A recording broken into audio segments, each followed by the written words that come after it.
आज हम आपको ले चलेंगे गुरुद्वारा नानक मत्ता साहिब। हल्द्वानी से नानक मत्ता की दूरी 59 किलोमीटर की है और अगर आप सितारगंज में ही रहते हैं या सितारगंज से जाना चाहते हैं तो 12 किलोमीटर की दूरी पर ये मेन सितारगंज से नानक मत्ता साहिब गुरुद्वारा पड़ता है। दिल्ली से लगभग 310 किलोमीटर की दूरी पर पड़ता है। यह मुख्य मार्ग है गुरुद्वारा नानक मत्ता साहिब की ओर जाने वाला। और देखिए गुरुद्वारे के दर्शन होने लग गए हैं हमें।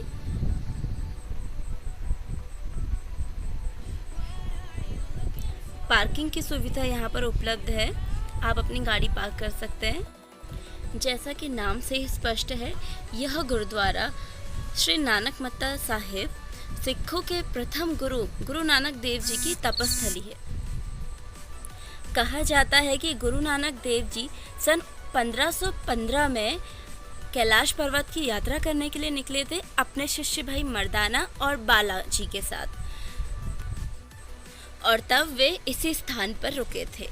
कहा जाता है कि यहाँ पर सिद्ध योगियों ने गुरु नानक देव जी और उनके शिष्यों को परेशान करने की बहुत कोशिशें करी, परंतु वो सफल नहीं हो पाए।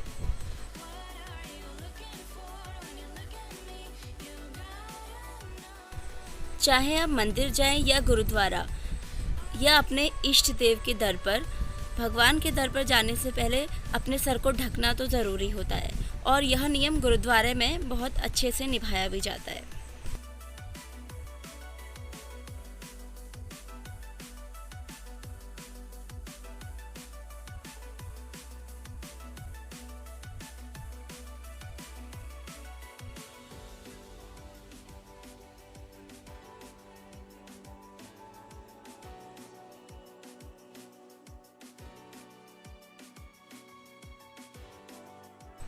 उत्तराखंड के प्रसिद्ध गुरुद्वारों में से एक है नानक मत्ता गुरुद्वारा साहिब। गुरुद्वारे के भीतर अत्यंत भक्तिमय माहौल था।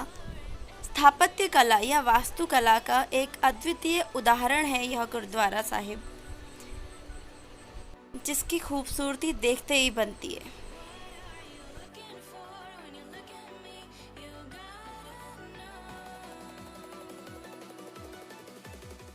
गुरुद्वारे के बगल में ही पीपल का एक विशालकाय पेड़ है, जिसके बारे में यह कहा जाता है कि अपनी योग शक्ति प्रदर्शन के लिए सिद्धों ने इस पीपल के पेड़ को उखाड़ दिया था और गुरु नानक देव जी ने अपना पंजा लगाकर उस पीपल के पेड़ को रोक दिया तथा फिर से हरा भरा कर दिया। इस पेड़ को आज लोग पंजा साहिब के नाम से जानते हैं तथा इस पेड़ के नीचे झाड़ू लगाने से कहा जाता है कि लोगों की मुरादें पूरी होती हैं और उनका जीवन खुशहाल हो जाता है।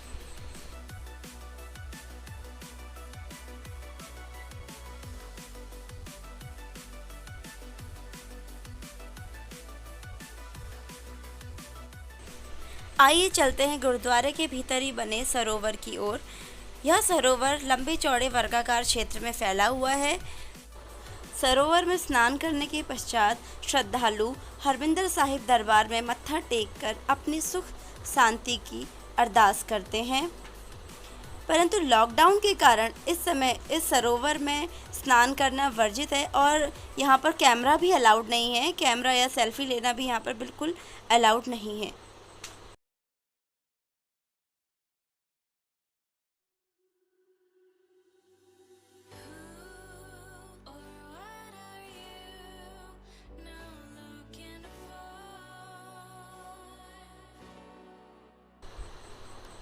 इसमें साफ साफ लिखा भी हुआ है कि रेलिंग के पीछे ही स्नान करना है, सरोवर के भीतर नहीं जाना है।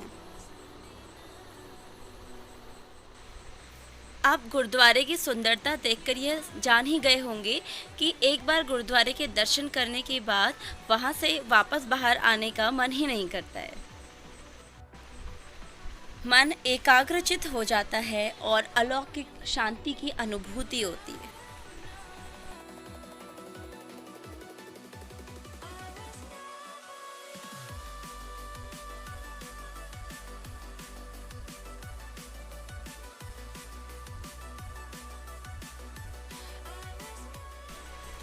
गुरुद्वारे के दर्शन करने के बाद चलिए आइए अब चलते हैं नानक सागर की तरफ।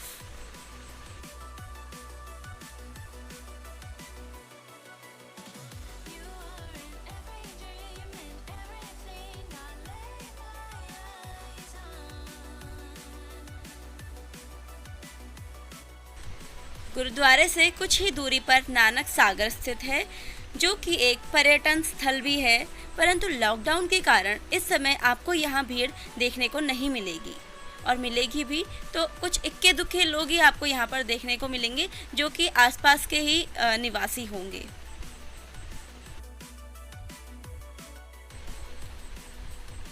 नानक सागर के बीच ही एक कुआं है जिसे बाउली साहिब कुआं कहते हैं। इस कुएं में जाने के लिए भी आपको अपना सर ढककर ही भीतर जाना पड़ेगा। इस कुएं के बारे में भी अलग अलग मत है। पहला मत यह है कि गुरु नानक देव जी के शिष्यों को जब प्यास लगी थी तो नानक जी के आदेश पर उनके शिष्य भाई मर्दाना जी पानी लेने पहाड़ की तलहटी की ओर चले गए थे, और उन्होंने जंगल से निकली गंगा नदी में लकड़ी का फावड़ा मारा था, तो नदी उनके पीछे चल पड़ी थी। और गुरु नानक देव जी ने मर्दाना साहब से यह कहा था कि नदी को अपनी तरफ लाते समय पीछे पलटकर ना देखें, परंतु मर्दाना साहब ने इस स्थान पर रुक करके गंगा नदी को पलटकर पीछे देखा, और गंगा नदी इसी स्थान पर रुक गई, जिसके बाद यहाँ पर बाउली कुएं का निर्माण हुआ। इस कुएं के जल को बहुत ही पवित्र माना गया है।